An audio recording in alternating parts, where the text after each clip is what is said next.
Hello, listeners. Your host, Eric Coffie here, bringing you another episode of the Govcon Giants podcast.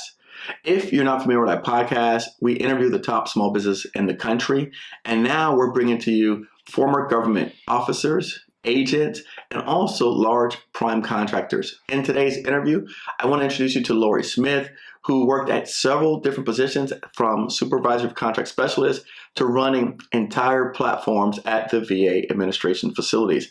She worked at FEMA, and now she's coming and telling us all the things that she's learned, and she's sharing with us those tips for small businesses to grow, to advance in the world of government contracting. And one cool fact that you want to know about Lori is she actually did OCONUS work, which is outside of the continental United States, supporting contracts over in Honduras. So stay tuned for this upcoming episode with Lori Smith. I just hit record, forget it. Now, that way, because you were just rolling, you just kept going. So hey. I tell you what, go ahead and tell me what you just said. You want to change the narrative from what now? Well, in 1997, Urban Lee did a study about, is there discriminatory practices in government contracting or in essence, the lack of representation. Right. And so when you look at all of these studies, and even in 2021, when NPR posted, a study about the same thing, minorities or underserved do not get in contracting because they don't understand it. Absolutely. But there's this myth that I absolutely deplore, whereas this assumption that all of government is trying to purposely keep people out.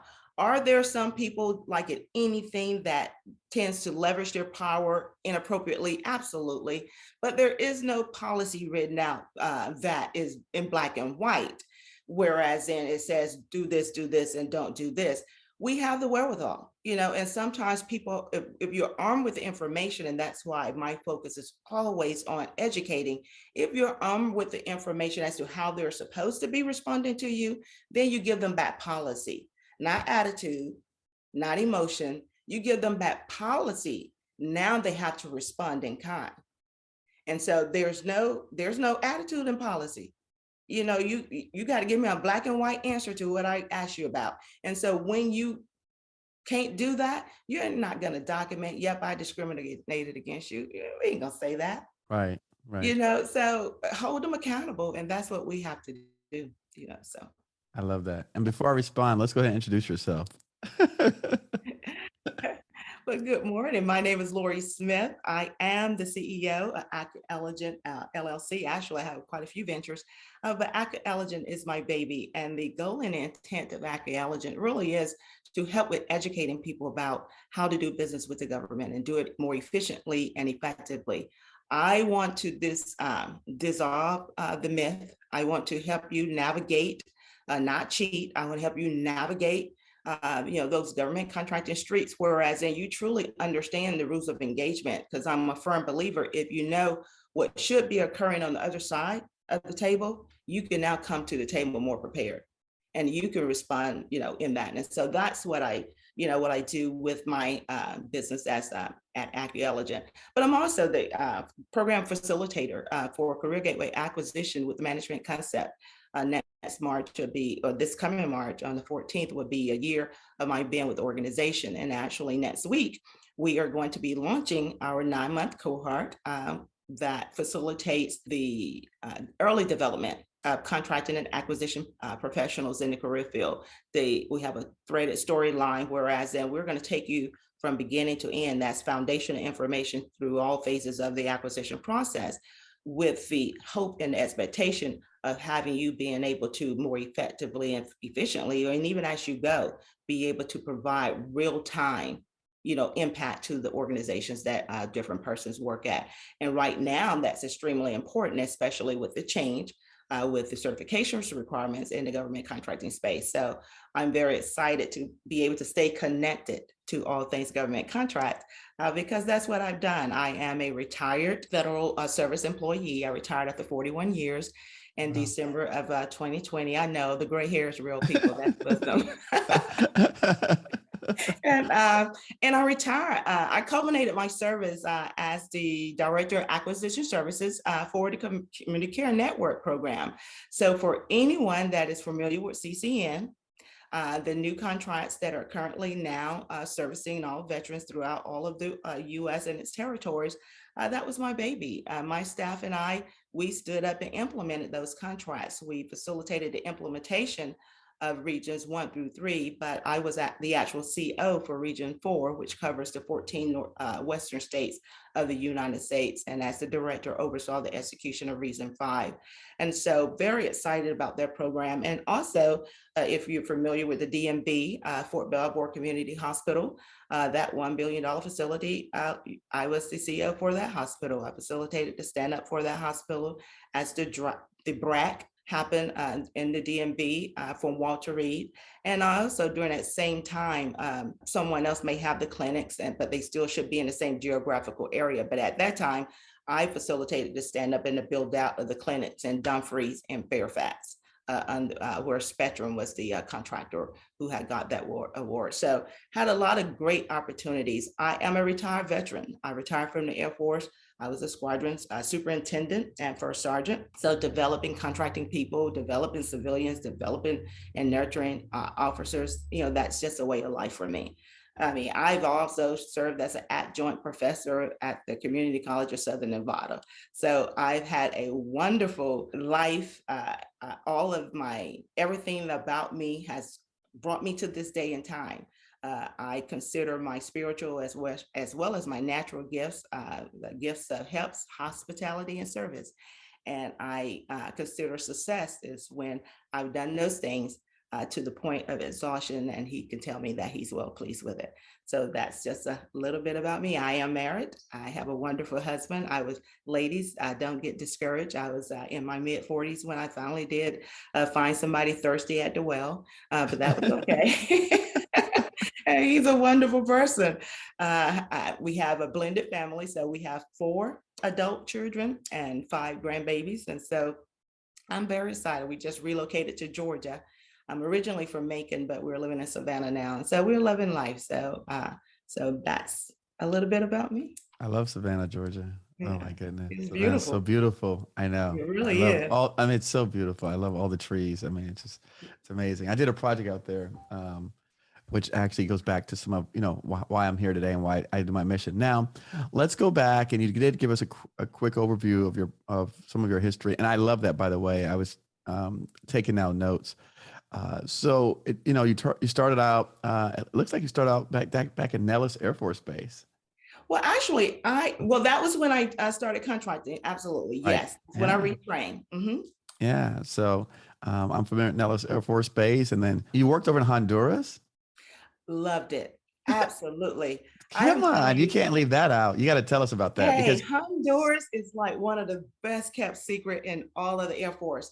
After I retrained into contracting in 1999, I got to Nellis, and I love working. I love involving myself, and I love learning.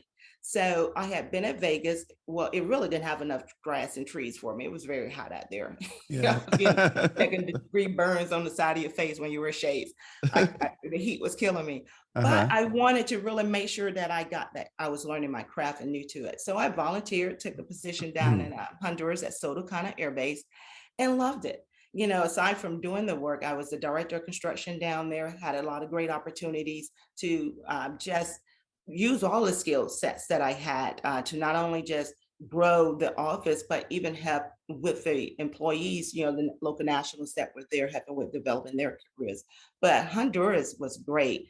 I think one of the best things about Honduras is that the base operation support contract included MWR. And so all you had to do was find 5 friends, and they'll take you wherever you want to go. So I loved it, loved it, loved it. If you ever get to Honduras and go to the island of Roatan, it is beautiful, the absolute laziest days, but you could just sit around and do absolutely nothing. But yeah, I loved Honduras. Can we stay on the topic of Honduras? And because people do ask me about international work. Can you talk a little bit about how someone obtains some international work, like working down at that base? How would they go about that? Well, Most international work, what you want to do is look to see what are the rules of engagements when a solicitation is posted. Okay. Because most often and sometimes the government may have a status of forces agreement or some type of agreements with that host country, whereas and they're required to do a certain amount of work in-house. And so and that would be true for any international type contract. But as you're out there, if there are opportunities for that type of work, you also want to look and track and follow the command, the major command or that oversees that. So Honduras was under Southcom. So if it's still under Southcom, you want to look to see, okay, what does Southcom has down there? Because they do have some contractor work. Again, like I communicated, the base operation support contract, which operates the base, the dining facilities, all of that is a contract action.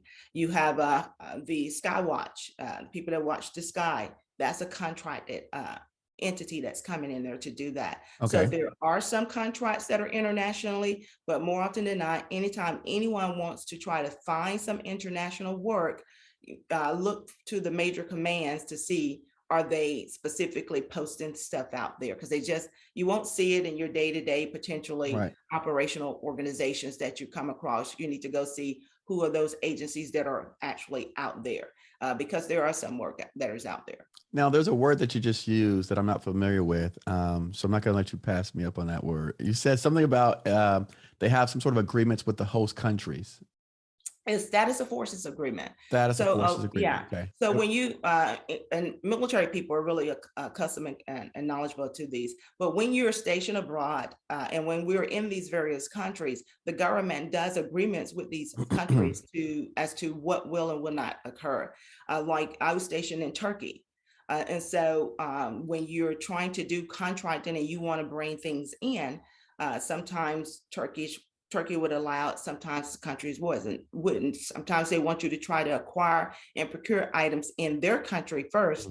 And then if they fail, now you can go abroad. And so there's a process, there's some vetting, there's paperwork that we have to do when you're operating internationally. There's extra work that you have to do in the event you want to release a solicitation for anybody to bring stuff in, especially internationally. Okay. All right. There we go. Look, I've already learned something this morning. Status of forces agreement. I love it. I love it. And so you said you were in Turkey. I see you were in Japan. Yes. You know it. Mm-hmm. So what type of contracts did you procure over in Japan? Well, in Okinawa, I served as I had multiple jobs. I started out as a contingency contracting officer, overseeing development of the enlisted to be able to go out and deploy. Then I took over and we did small commodity buyings as the director of our service commodities organization. And then I got promoted and I became the superintendent and first sergeant. But collectively as a whole, the great thing about the 18 contracting squadron during that time is we were able to win out the opportunity to do all of the contracts to redesign and rebuild housing throughout the island for all branches of the service. So our little contracting squadron, that's the level of competitiveness and the quality of staff we had. We did construction in-house. We beat out the Army Corps engineers for that project. So really? So island-wide. So during that time, 2002, a little bit before, 51% of the DOD's construction budget, a MILCON budget, was coming straight over there to 18 contracting squadrons. So and over time, each bill, each site, as one neighborhood to the next, we just realized efficiency. So we would host industry days, in Okinawa, and we would literally have 150 or so companies coming from all over the world, because again, it was a major initiative and effort. So we did everything. And so for me, early on, my actual overseeing and buying was in our commodities department, and that it was extremely busy because I was also over there during the time when we kicked off and started the war, and so we had reduced manning, but our mission didn't change. And so 66% of the airflow was coming through Condena. So we was busting back. We was working hard. Man, this is great. I love it, by the way. This is wonderful. So tell me about the commodity buying, because people often ask me about how do they get into selling commodities to the government. You said you hosted industry days. Was that for the construction or for the commodity side or for both? Well, we did it for both. And like even now, there's acquisition planning briefing that a lot of agencies have, even overseas, those same things are occurring and happening as well. Okay. Sometimes virtual, because of proximity, but they do host industry days and things of that nature. So when you talk about commodity binds, if you're going to get into the business of selling to the government, they're just gonna have to go find a supplier. From a commodity perspective, the government is mindful of who don't manufacture. So you want to make sure that you have that established agreement. A lot of companies will make a decision as to who they want to be their distributors. Some do it regionally, whereas then they won't have everybody in the same neighborhood selling their wares. And so you want to make sure that you have your paperwork in place, because sometimes you may see a RFQ or RFP and they're asking for, not only can you provide this commodity, do you have a letter from the distributor saying that you're their authorized distributor to sell this to the government? Because now the government want to make sure that you have a relationship, and then go even as far as to ask them, hey, are they going to be available and do this for the duration of this requirement? Because we want to make sure that you have the opportunity and wherewithal to be able to provide what it is that you're out here selling. And so it's just simply as identifying what you want to, sell, and then finding who is going to be that supplier for them to do that. Because there are still a lot of large businesses that just don't like doing business with the government, but they'll let you do it. And you know what? It's funny you say that. I agree. And I'm glad that you mentioned that, because I tell small business all the time. I've run across several large businesses that said, no, I'm not going to register in their database. I don't want to put my name in their system. So if you want to just buy my product from me and resell it, I don't care what you do with it, because I'm not interested in complying with any of the government regulations or being in their system. I've heard them say that to me before. Yeah. And they also have to be mindful is that if that's the business you want to be in, you have to be able to fund that. So what we also have to do is remind people, one, don't just get in business just to do business with the government. That should never be in its one strategy. Two, if that is the business you're going to be in, you have to have the wherewithal and some established relationships, because what the government is going to want is their product before you likely get reimbursed or paid. If the industry alters or things of that nature, if you don't get the government to ask, hey, are you willing to do an advance payment in this situation because of this or because of that or because of that? Ask the question. The worst they can tell you is no.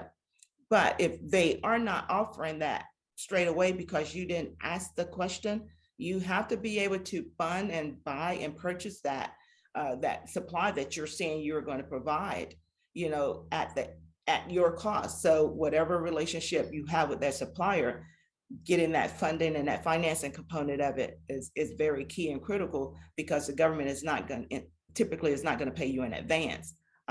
So you need to have the ability to go out and resource those items as well. Great. I like that. I like it. Thank you so much. Going back, you mentioned acquisition briefings. Can you just tell people what an acquisition briefing is?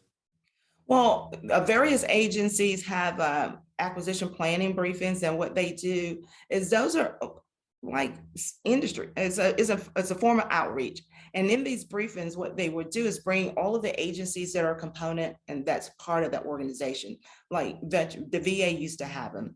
And so it'd be VHA, VBA, NCA, all of the components of the VA come together, and you're communicating to industry and those who are in attendance, one, what your mission is, what you've done, and how your mission supports, the community. And then they also identify potential projects and programs that are underway or that are in the work that may also facilitate future opportunities. So at these types of briefings, you're going to get this overview and start learning about the various client customers, potential government customers that you can establish relationships with, and what their missions is and what they're doing, but more importantly, what their pain points or needs are at that time, and as well as those are coming in the future.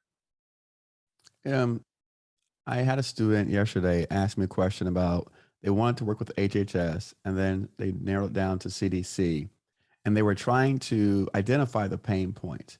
Other than acquisition planning briefings, where is another place that they can go to identify some of the pain points and that they're having at the CDC that maybe they could come in and offer solutions? News. Not news, TV, right. but what's in the media, what's before Congress. Go to their websites. What are the things that they've identified? When you look at what is happening at your local as well as your state government, because CDC is going to funnel down and impact even at the local and the state level. And most often that'll be the clearest pain point and the clearest problems you're going to be able to readily identify is what's happening around you. But there are a lot, those are ways people don't take advantage of the various news feeds from a blog, a newsletter, or right. But all of these, there are a lot of entities that just look at what's happening. But if you go to the CDC, they have their own newsletters, they have their out there on their own website. Go out there and see, okay, what is happening? You know, look at your local health clinic. What is impacting you locally? Because a lot of times we focus just on the federal government dollars and we miss out on those state and those local municipalities. Well, that budget funnels down. A lot of the money also get funneled down to that local and state level. So what is happening in your backyard? And so that information is readily available for them and to them. Also, when you go to sites like SBA, the OSVU sites, you know, go look at the forecast, because every agency, based on a certain dollar value, they're going to be forecasting, you know, these are requirements that they have that are coming up.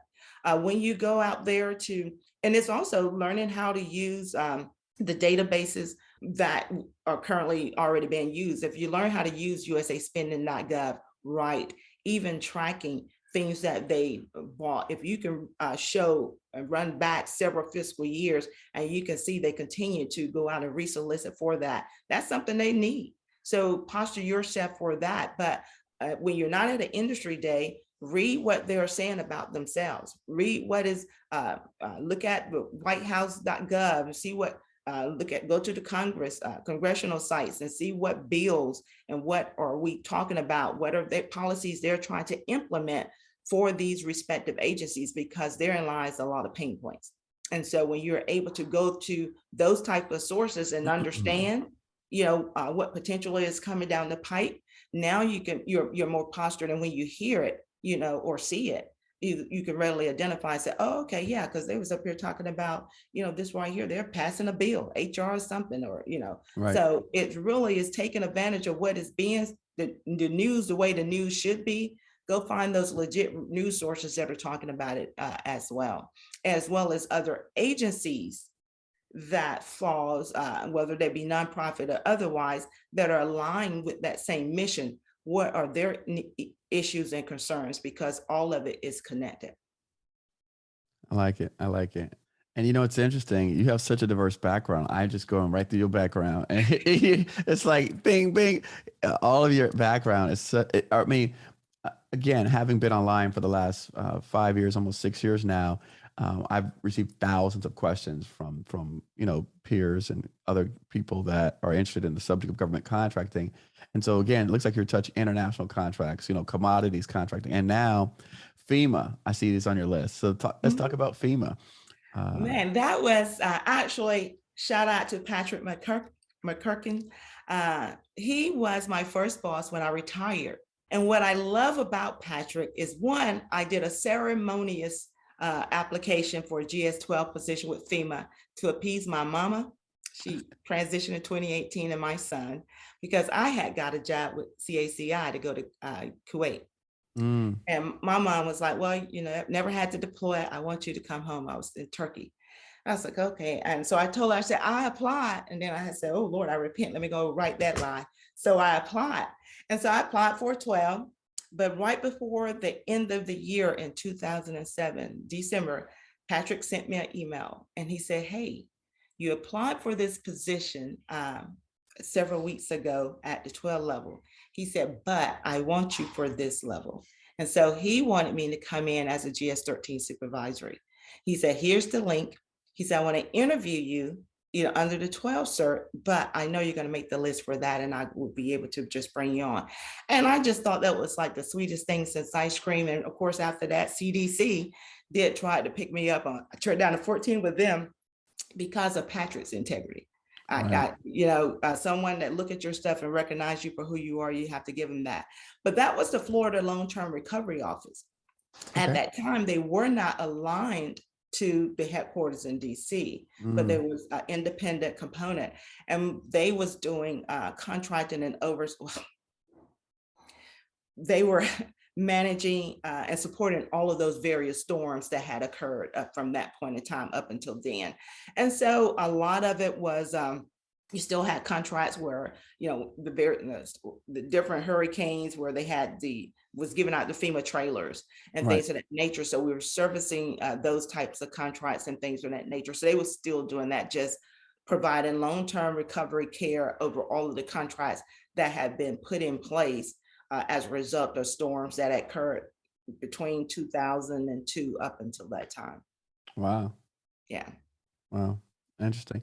FEMA, I know a lot of people want to do work with FEMA. Is there anything about FEMA that you can tell us, maybe some nuances other than what we traditionally see in terms of disasters? For example, I know that, like you just mentioned, that providing the trailers for FEMA.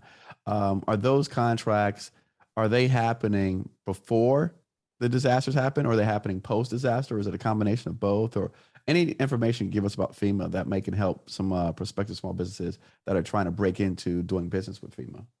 Well, I think what some things are, they do plan and posture, and they're doing it better as a result of, Katrina and all of those other types of storms and hurricanes.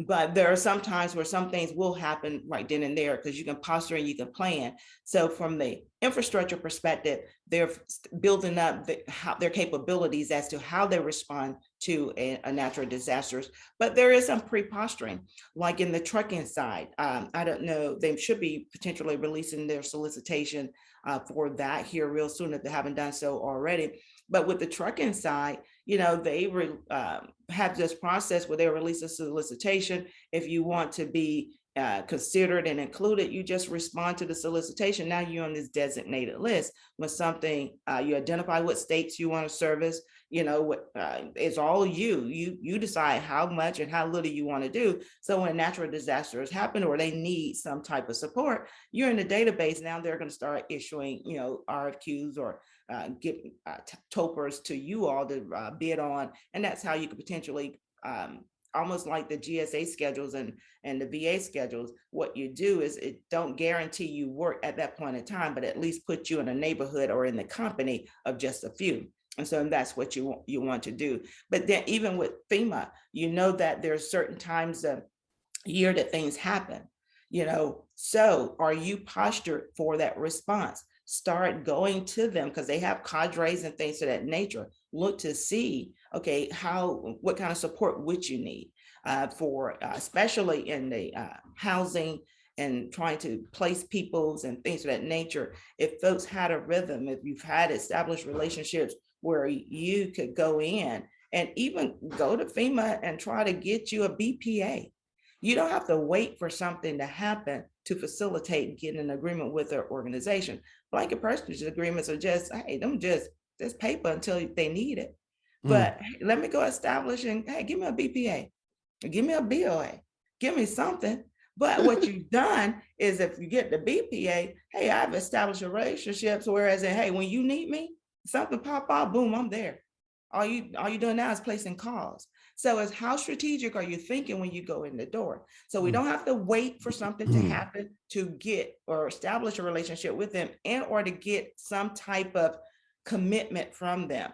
But go in there and see, can you facilitate them just establishing a blanket purchase agreement with you just in case when the time comes. And now you're there. They're going to know, hey, I have this BPA, and because what's the purpose of a blanket purchase agreement? So again, use the tools. And so if you understand the types of agreements and contracts that the government could put in place and the rules of engagements around them, go in there and know what you want to ask them to do for you, because it don't cost them nothing to do that. There's no money required to put no BPA in place. There's no money required to put no BOA, a blanket ordering agreement in place. A BOA is less work than even a BPA to put in place. Go in and, hey, let's just establish some agreements. And when the time comes, if I haven't pre-negotiated terms and conditions, we can do it at the time of an order, but at least you have a tool, a vehicle in place that facilitate their being able to move forward and continuously. Wow. That's powerful. Yeah, so. That's interesting. Again, I've had BPAs, and I've actually had single award IDIQs that, again, similar to BPA, right? And so when they need us, then, they use that vehicle. I guess for me, in my experiences, the single award IDIQ that I have, and this was with NAVFAC, it's funny because I just brought this up to someone yesterday, and I looked at the list and I said, look, I saw that they were doing it at a facility. And so I said, hey, I went to another location that was close to me regionally. And I said, hey, they're doing these types of single award IDIQs to these entities. Is this something that you can do as well? And then they said, yeah, we could do that.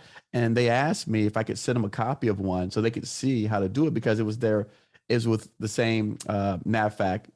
So this was Mid-Atlantic region, but it was at another facility, but they were also under Mid-Atlantic region. And so they were able to do it. But yeah, we showed it to them and they were able to use that. But I did not know, I guess because I saw an example, I was able to suggest that to them. I never thought about actually suggesting that to another agency, those types of agreements. Oh yeah, absolutely. Especially with again, a blanket purchase agreement is just an agreement. Right. But it's a vital tool for an agency like FEMA. If you can get them, especially if you are able to provide them something they are going to need as a result of a disaster response. So if you have a meaningful service or capability that is needed real time during disaster, go, and that's the thing you walk in the door to try to do. Hey, I know that you don't have a contract on the streets right now. You don't have a requirement for this, but from planning purposes, I've noted, and go read up what was the response time. Go ask for good gossip, right? So request a FOIA so that you can get the good gossip on anything that did or did not transpire. And so that's the gossip you take in. So, let me see what you did. Oh, how can we do this better? Look at their after action briefs on various projects and occurrences, because there's going to be something. Look to see what policy came out. Look at the IG reports of all of these agencies. The IG reports on all agencies will readily identify a pain point to you about another organization, because it's going to tell you what they're not doing right, what they're not getting, what they missed the boat on, or what they need help at doing. And if you could come in there and say, hey, I saw this IG report, and over time, this considered to be a pain point of yours or something, I have a solution for it. Now you're establishing a way forward. You're resolving an issue that potentially they just haven't had the resources, to manage, not that they don't want to, not that they're not trying, they just, don't have the staffing to do the things that are needed. That's interesting, because I suggested to my student last night in the call to look at the GAO report. Yeah. So, but I forgot to say the IG reports as well. So thank you for a reminder. There's so many nuances of this that even myself, when I'm put on the spot, I'm like, okay, I'm trying to regurgitate all of the information and all of the different nuances. And so sometimes you forget things. So thank you for that reminder. That was very helpful. All right, moving on up. Tell us about CACI. I did CACI for a year, and I took the position. I was at FEMA in Florida, and that's when I finally got engaged. My husband was still, husband to be, was still in the military, and he was stationed abroad, and he was going to be coming back to the U.S. And actually, I think they had put him in South Carolina. But he had been in Florida at MacDill for several years. So I was in Orlando at the time working out of Lake Mary. And so Florida wasn't going to be the place or the location that we knew that the government would send him. But as two older people, more seasoned people, we wanted to start our relationship in a place where we both could just get to know one another, without influence or impact or any kind of anybody around us. And we wanted to both be gainfully employed. And so we knew the DMV area would be where I could do that. So I applied for some positions with CACI and they gave me the option of choosing. And I actually chose the lowest salary position at Walter Reed. And I did that because what I also try to do in everything I do, my work, my jobs, I always try to find a job that I can otherwise consider meaningful work. Would I volunteer for that? Is there something that agency do that really impacts, somebody other than themselves? How do we impact the community? Because again, my gifts are spiritual as well as natural gifts, I think, of service, helps, and hospitality. So how do you intermingle that in what you do every day? And so I happened to get paid for it. So I chose Walter Reed. And so went there and worked with them on a contract at Walter Reed when it was still in Washington, D.C. And that was talking about rekindling a fire for commitment to service, to go to the Walter Reed Hospital at lunchtime that day. I was the site manager, and we had a team of, I had 4 people on the site, on the job, on this contract with me. And we were standing out there and we were seeing the age difference, the historical history of the veterans that the government continued to serve, and then just saw the interaction of the people. But to just see that, man, we went across that street, we were so on fire, we bust our butt, we was in there working, we was contractors working like we were government people. We worked better than the government people, I think. We were there, we were committed. That was all we needed. We saw right. it. And it was like, and just the variety of the care that the government provide. Because, during that time, you have the veterans and these airmen and soldiers and sailors coming back from the war zone mangled, and they're coming to Walter Reed. And so just the talent and the skills of the doctors, I don't think people really understand it. And so one of the cool things we did, or Walter Reed did, was built the little like the 18-wheeler, like the hospital on wheels. Okay. And that thing is cool. It was, oh my God. And, they could go to Andrews, bring the patients, really stabilizing. You literally got a little mini hospital on wheels. And so, the contracting organization right there, had a say in that. So we were able to do, my first contract I worked on and helped get executed was for the wheelchairs, so that they could play basketball. And just getting that for, because they have been trying to get that executed for a very long time. And so finally getting it done, they were like, oh man, but to see now the veterans who are not mobile have the ability to go and play ball. Right. And so, with CACI for Walter Reed at the time, the commander, it was Colonel Capek at the time, he said, Lori, what do you see that we don't do? And I said, you all don't do no post-award. Really. And so they developed a post-award contract admin division. My team and I, we went over there, and his phone calls and his messages, went from 150 more a day to 0. Because now we're doing post-award. Now we're addressing issues, concerns, and in some ways actually also helping people stop doing things before that probably shouldn't have happened. But it was a great tour. So, and I did work with CACI there for a year, and then I converted back to government, and that's where I took over as the CEO for the Fort Belvoir Community Hospital. So when you're saying so when you say post award, what do you mean by that? Please clarify for the people. Well, post-award and contracting, that's after the war has been done. Now you have to do contract administration. And so with contract administration, that's overseeing the cores, making sure that the government is getting, what they're supposed to be getting as it relates to the nature of the contract, making sure everybody is following the rules of engagements as specified in the contract, addressing issues, that if the government gets the wrong thing, or there's a change order that needs to take place, or we need to modify something. Is there a requirement for equitable adjustment, because of service contracts? when the wage determination rates, go up, or if there's a clause in there that facilitates an equitable adjustment, but we're talking administering the contracts that's already been executed. And so sometimes, there is not, hey, it's awarded, it's done. Now you have this contract admin that's going to facilitate invoicing, that's going to facilitate payment, that's going to address any issues and concerns. And that is what keeps, contracts moving. That's what facilitate, that's when the contractor, once you get that contract, you want a contracting office that has a strong post-award concept, because now you want a safe space to work. And so more often than not, some government offices and spaces are not as safe as they should be for contract employees to work.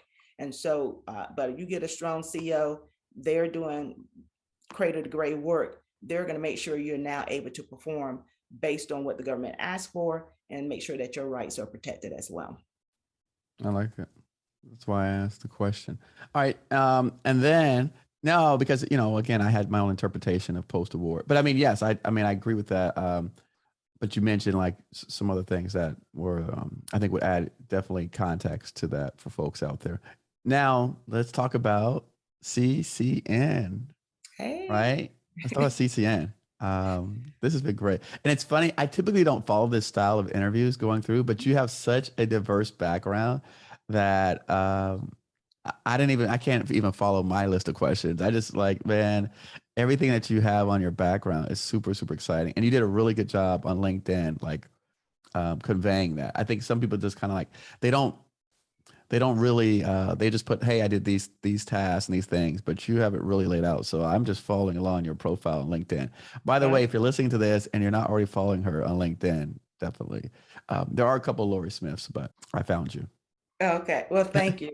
Well, CCN, that's the Community Care Network.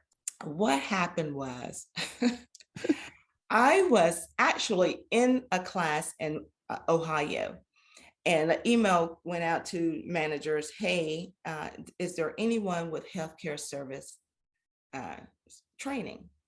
And so I was in class, so I made the assumption, of course, all of those managers, somebody is going to respond. And so when I got back, I didn't see a response. So I went to my supervisor and said, hey, did you all get a response for this? What's going on? What do you need? I was the CEO for Belfour for 5 years, so how can I support? How can I help? And so, of course, Phil Christie, EG Promise, they was happy that I had threw my name in a hat. So it turns out, this was Region 4 needed to be recompeted. And they had tried to award it, was not able to award it, so they had to resolicit.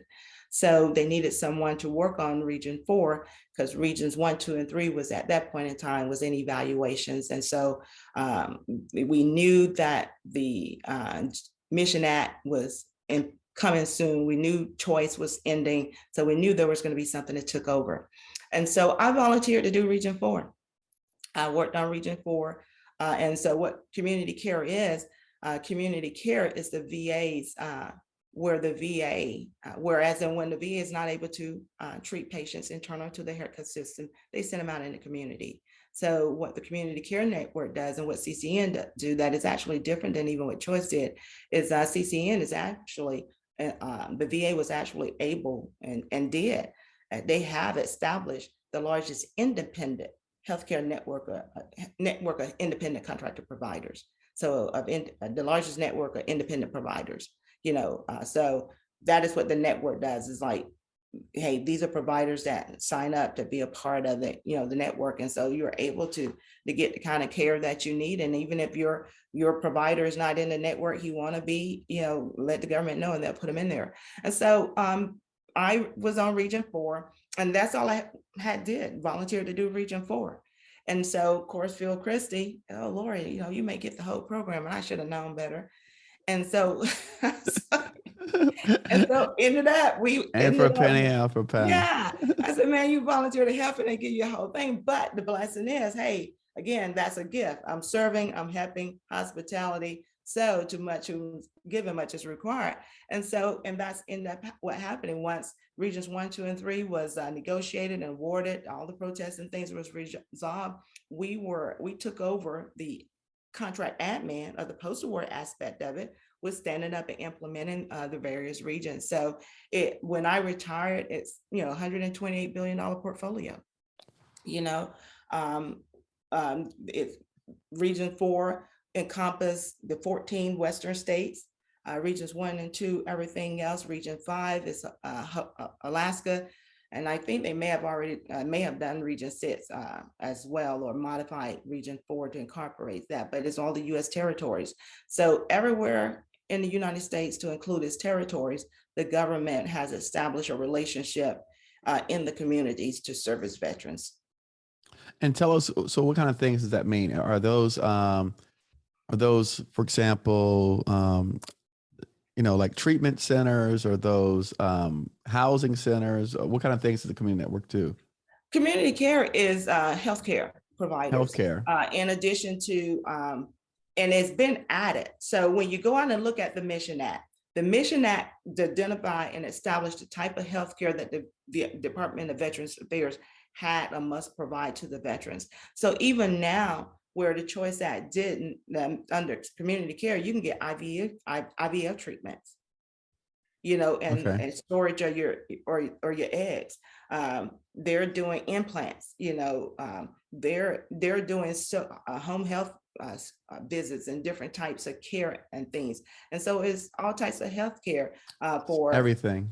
Yes, immunization, flu shots, and different kind of things. They set up relationships with various little clinics where you could do walk-ins, for over-the-counter medicine or just prescriptions and different things. So it's any kind of healthcare that you can, even dental, it's a community care, component.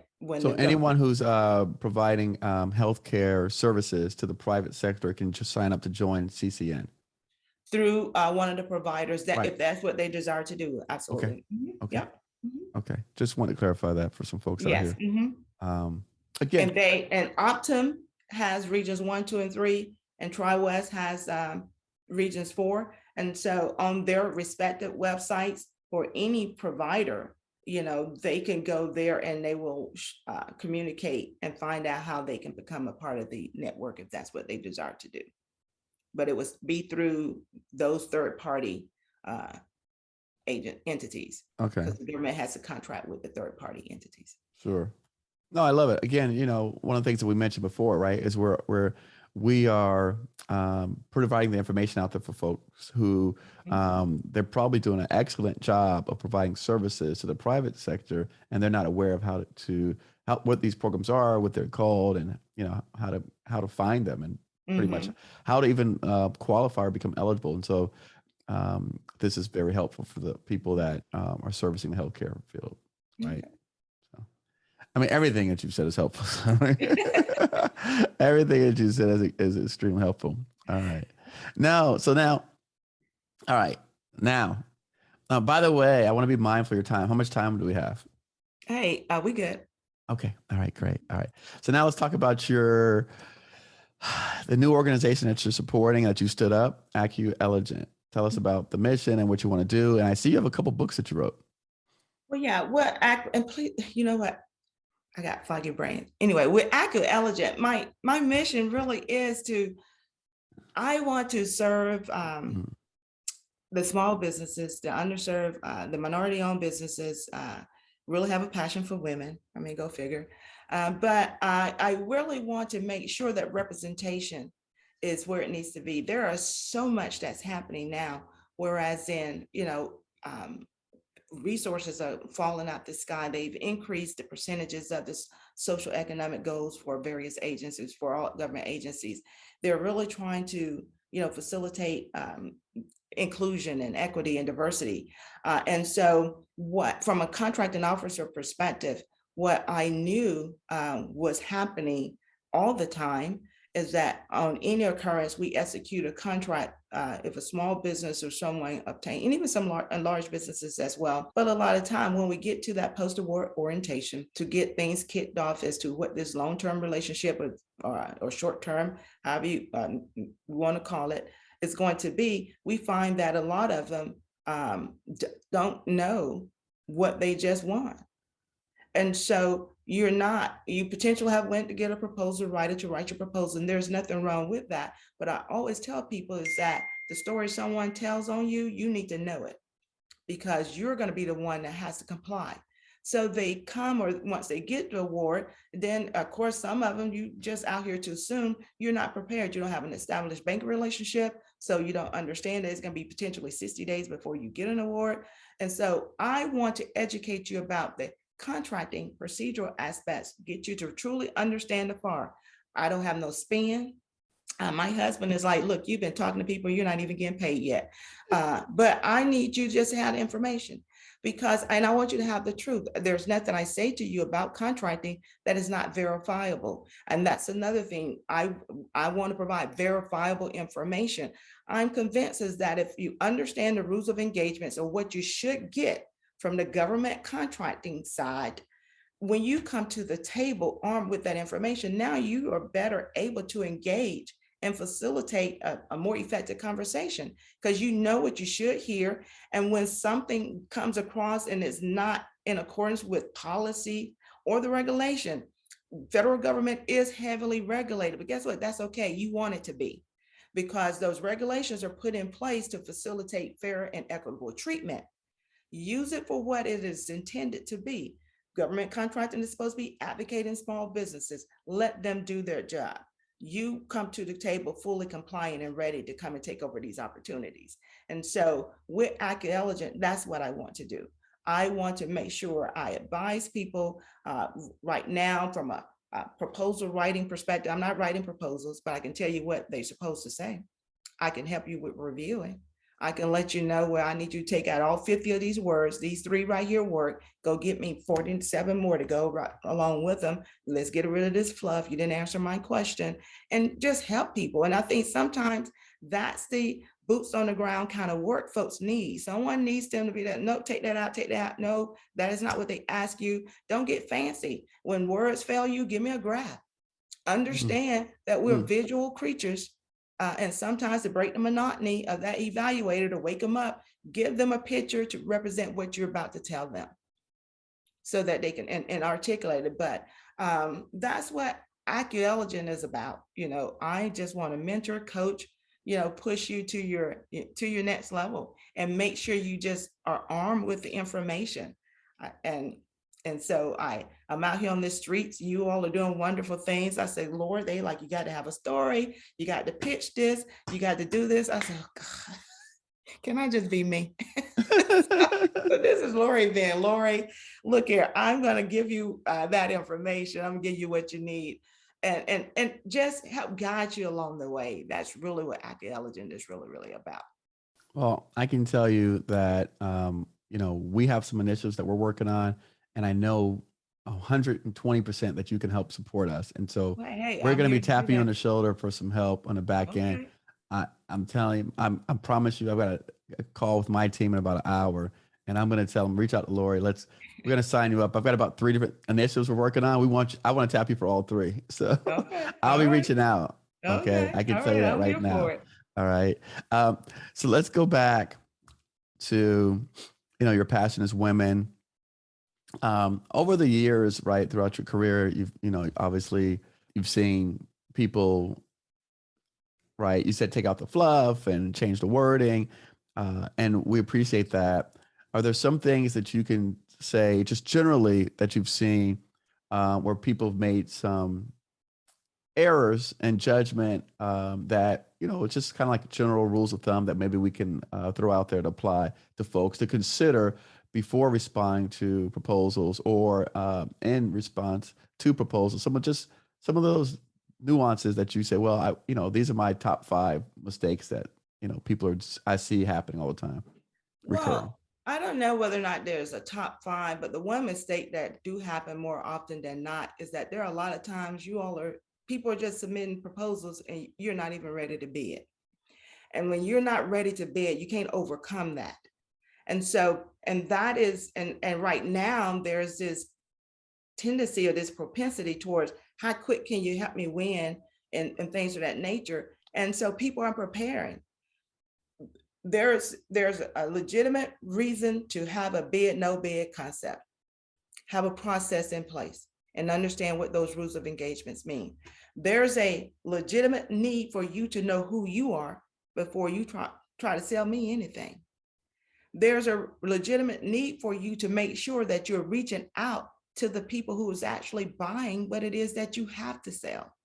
Far too often we, and then this rite of passage, although there are social economic goals and things of that nature that the government has to fulfill and meet, you having an 8A means that the government is required to give you a contract. Me being service disabled, veteran owned small business don't mean that the government have to give me anything. You have to be able to perform. And so a lot of the mistakes that are happening is that people, as I mentioned earlier, are having proposal writers write their story. And again, there's nothing wrong with it, because when you can't write, get someone that can, that's in the business to do that, because there's a need for that. But again, be there at the table, read what they said about you. And if there's anything that's inaccurate, cross it out. If there's a capability you can't do, cross it out. But what is happening is people are elevating their ability. And when the government wants you to be able to perform based on what you communicated and the reason you got that award, you're not. Now you're in a situation where they're doing cure notices, show cause, and potentially terminating you, or there's contentious relationship because you said you can do this.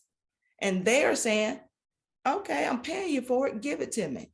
So just be able, whatever you're saying, be whoever it is that you say you are, and don't get into a lane. If what you're bidding on is not a component of your long-term strategy as an organization or agency, leave it alone.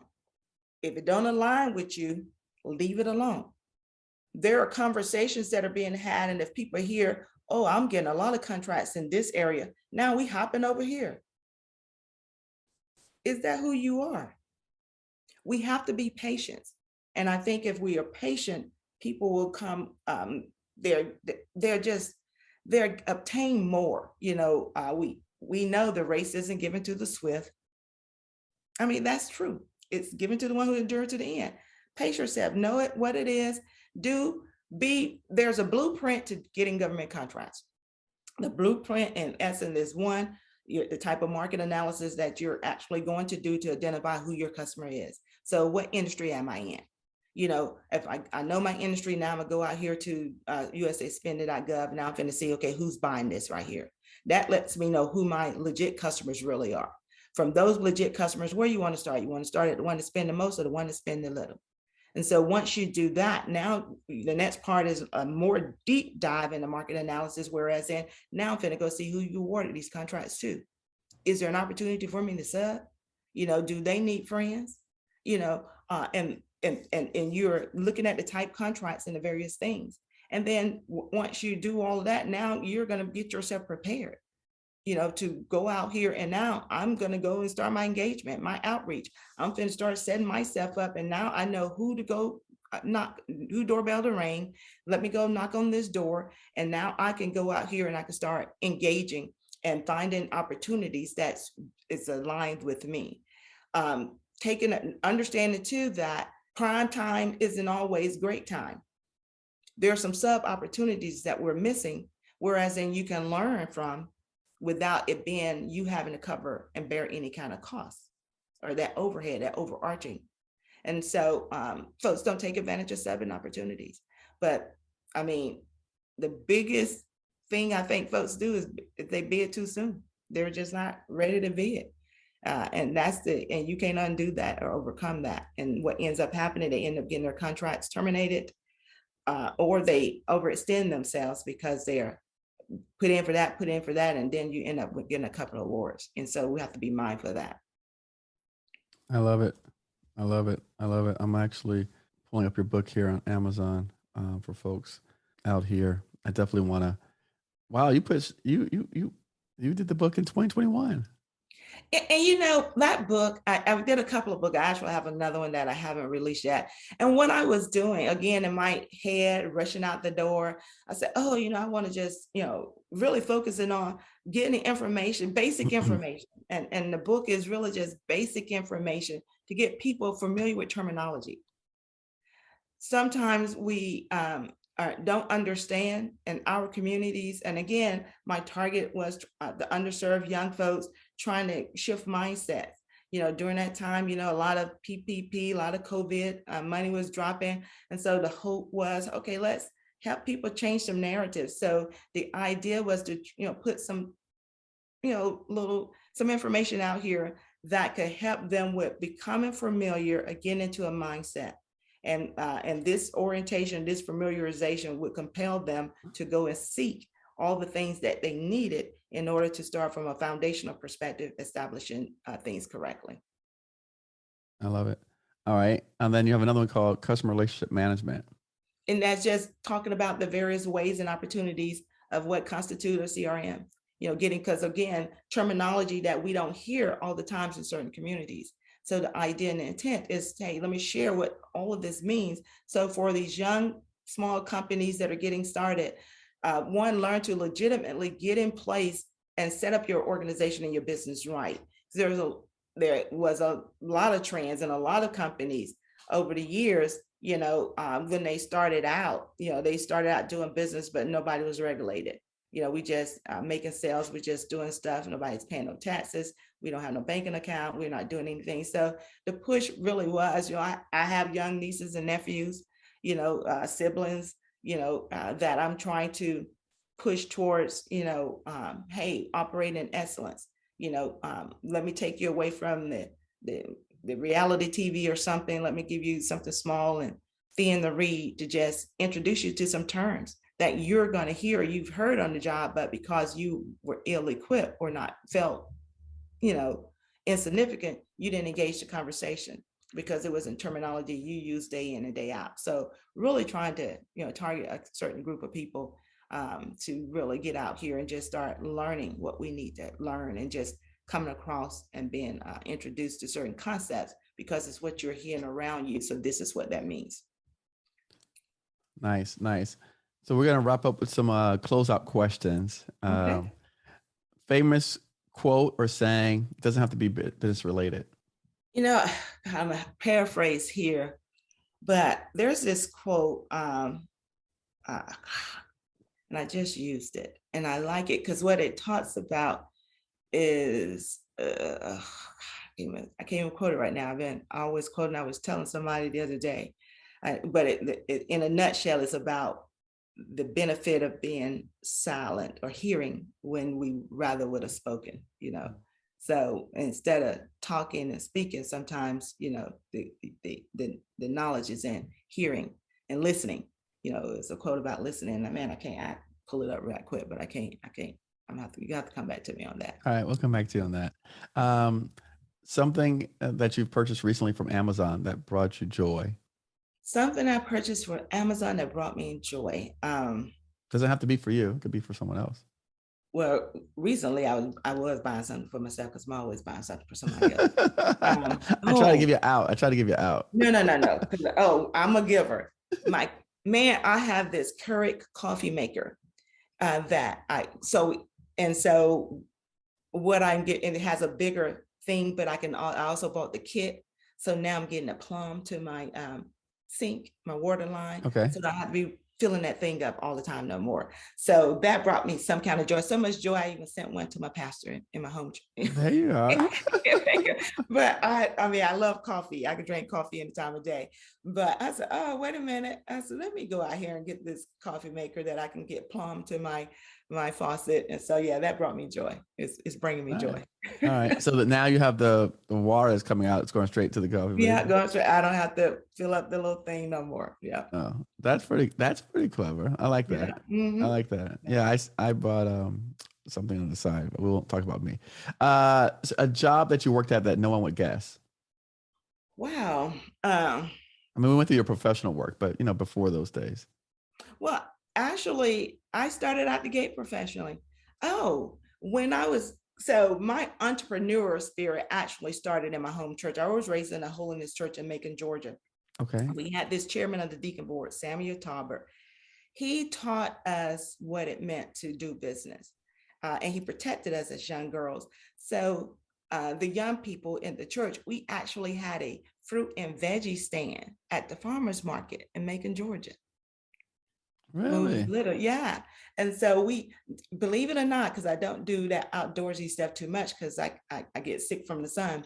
But back in the day, we went and picked the peas and apples and oranges and peaches, for our own veggie and fruit stands. So we was fun. We was kids out in the field, but we had fun doing it. But yeah, we had a fresh fruit and veggie stand at the farmers market in Macon, Georgia, on Eisenhower Parkway back in the day. Wow, that's pretty neat. Yeah, I like that. I like that. If you weren't doing this, what do you think you'd be doing? If volunteer somewhere, I was trained years ago as a crisis line volunteer. When I was And what volunteer? Crisis line. Okay, crisis line. Okay. Fort Belvoir, Virginia. So if I wasn't doing, anything related to contracting or even my business in Acu-Elligent or even working for Management Concept, I'll be still working in the community, serving others. So I like that. I love it. I love it. And let's just close out with some parting words for everyone listening to this today, and let them know also how we can reach you. Well, thank you for this opportunity. It really has been a pleasure this early in the morning to be greeted with such excellence. So, and such a handsome smile. So thank you very much. We made each other laugh and we woke each other up this morning. Yes, we did. So I really appreciate this. And again, my any parting words I may have in government contracting, there are so many opportunities. And as you operate and as you seek those opportunities, my hope is to encourage you to always do so from a place of integrity and from a place of excellence. There is no need to be dishonest because that will not serve you well in the future. And just always operate from a place of help. I do not get caught up with whether I'm giving somebody too much or sharing too much information. And I'm not making money on a whole lot of advice and guidance I give, which I know is verifiable and meaningful. And guess what? That's okay. Because in the end, success isn't really for me. I'm content with my station in life. But my success is not driven by how much I make, but it's who I serve, how many I'm able to help, whose life are you able to change? What kind of wisdom can you impart? So my hope is that in this quest of government contracting, everyone's just be reminded that we are all human and people have feelings and emotions, and just be kind and be nice and be truthful and be honest. I can be reached through LinkedIn, Lori Smith. I'm the cute girl with the wavy hairdo. It's not great, people, but I'm keeping my wisdom, okay? Or you can send me an email at info@acu-elligent.com. And we will have all the information on our website following this episode. And my website will be up soon. It was in the works, and all of my systems, all of my Apple products crashed. I need to talk to Apple about them logic boards. And so I have some Lenovo's coming in today. So I'm going back old school. So, yeah. So I love my Apple products. Yeah. And I'm surprised you said they crash. And 2 years. Well, again, as we opened up this morning, and I know you had some things happen in your personal life, and so you reached out to us kind of when you retired, and so we took a back seat. As you see, we didn't go anywhere, and we're not going anywhere. Yeah, you're doing amazing things, and I am so proud of you. You are doing amazing things. And I told you, I do pop in every now and then on the Facebook group and answer and respond to questions and things of that nature. But you young people are forever out here in these little social media streets. Yeah, my goodness. I know. So I'm gonna get there. I'm here. I'm gonna help push you up, and because the truth is, this is the way that I found to obviously create the most change and impact. And so by sharing these conversations with people like yourself, that, I'm not a CACI or management concepts. I can't afford you. So I got, say, look, I can have you any other way other than through social media and through providing some sort of vehicle to get, a platform to get people out here. So I get a chance to talk to all these GS 14s and 16s and all these former, big time this and big time that, right? I couldn't get you any other way, right? And some of these conferences and events are $2,000 to go to. So I can't go to all of them either.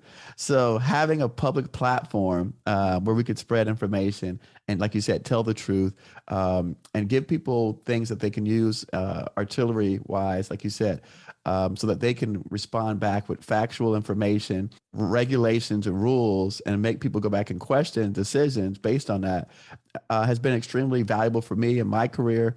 And so I know that some of my students as well. So I appreciate that. And this has been the best medium that I found to do that. And so, so I do spend a lot of time and you know what, I'm going to say something different because now I let you talk, so I'm gonna talk now. No, okay. I'll just tease it. I really do enjoy the conversation, but I did want to say some things because, like you said, I oftentimes I don't get a chance to circle back around to my podcast guests. So I would like to know, let them know a little bit about me. And so again, I spend probably 2 to 3 hours a day writing content to create, to put out to the various social media platforms. So I'm constantly writing content, curating content, because like you said before, I believe the government has excellent programs out here. I think they just do a really poor job of marketing them to the world. Yes. And unfortunately, I don't see that improving, right? And so I just found a better way to market the same information that they already have. And that's really it. So I'm giving it to people where the people are at. I'm not, listen, everyone's on an internet anyways. So I'm just standing in front of them saying, hey, look at me, right? And I'm standing up and saying, this is what the government says. This is what they says, as opposed to saying, hey, come over here to my government website and read this book on this, on how these things work. I'm saying, hey, you're already over here looking at foolishness.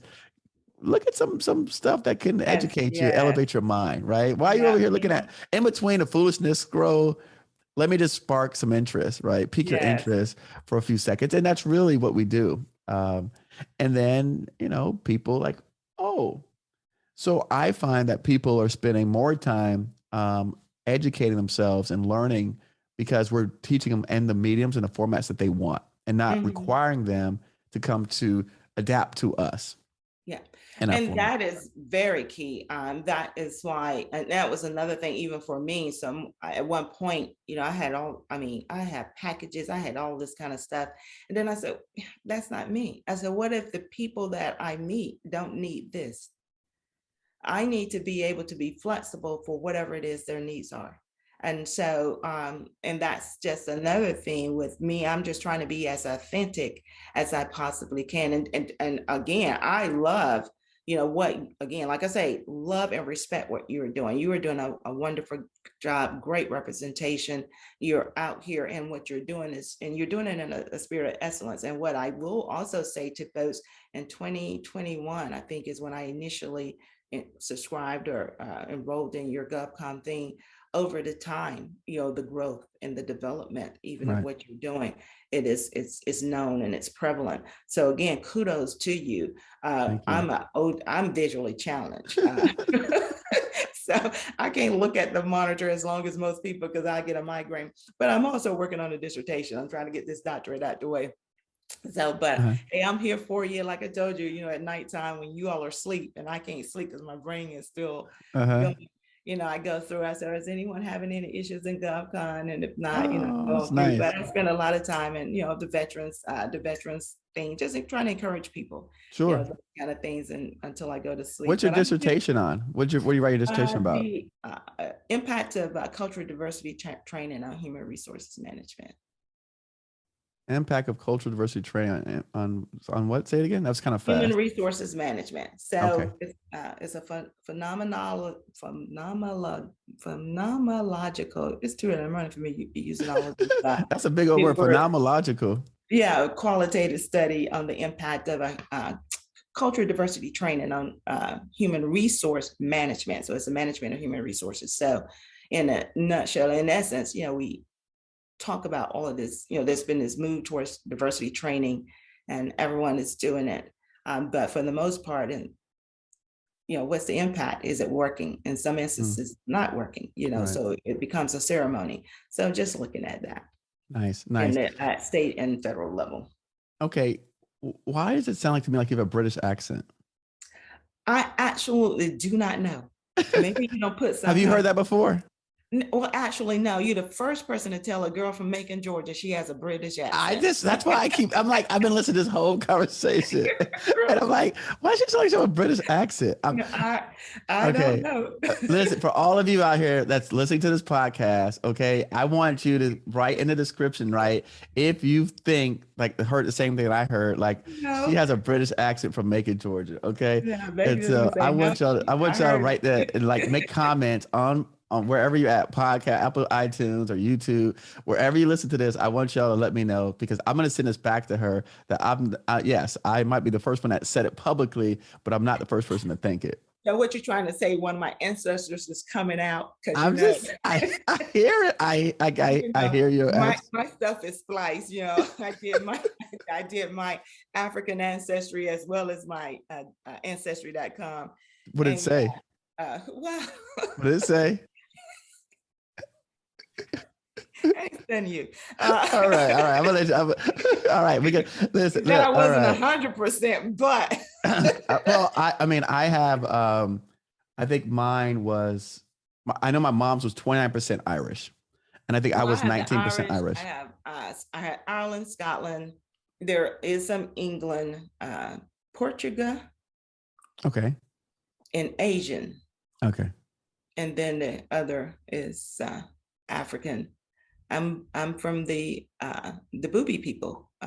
Really?